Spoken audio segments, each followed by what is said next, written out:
فوجئنا بمذكرة مارقة صادرة عن المجلس الوطني لحقوق المجلس الاستشاري لحقوق الإنسان،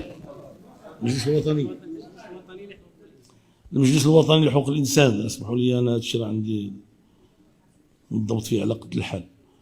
ورئيستها التي لم تراعي مرجعية الأمة الإسلامية، مرجعية أمتنا المرجعية الإسلامية لأمتنا الإسلامية، ولا التأطير الملكي. وهذا هو العجب،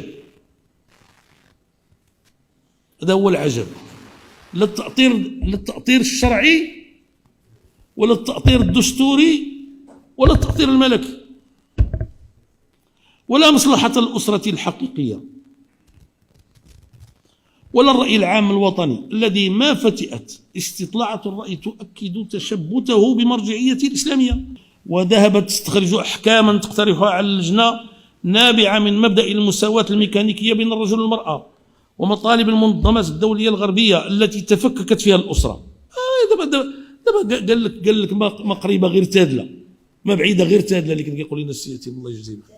ما قال لك ما سبعة الحمير واجدة، فهمتي؟ ولا شي واحد قال له ما نقدر ننقص سبعة الحمير، قال له سبعة الحمير نوجدهم لك دابا ونقصهم. هذاك الشيء اللي كاين.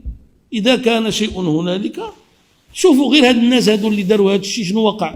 شوفوا الأسرة الأوروبية، شوفوا الأسرة الفرنسية، انظروا إليها كيف تفككت، بل وصلوا إلى درجة أنهم يعني يشرعون ماشي يسمحوا، حيث الفرنسيين ما كيدوش فيهم، ولكن الفرنسيين أصبحوا يسمحون قانونيا بزواج الرجال بالرجال والنساء أي زواج هذا؟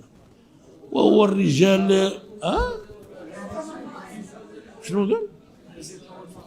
وهذا بخلي الوزارة. لا دابا كاين شي حوايج مثلا ما نبغيوش نذكرهم، شي حوايج مسخين وخانزين، فهمتي ولا؟ خليو داك الشيء، كان الله في عون من سيستقبلهم، فهمتي ولا؟ بزواج الشواذ فيما بينهم.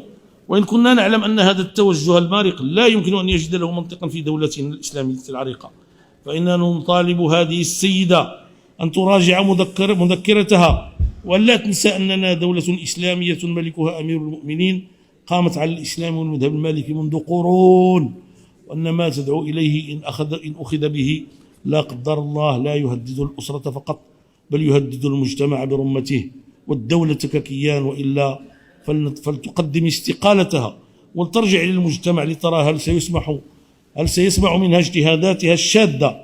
أما استغلال المناصب الرسمية للدعوة لإيديولوجيات عفى عليها الزمن وخربت شعوبا وأمما، فهذا ما لا يمكن للمغرب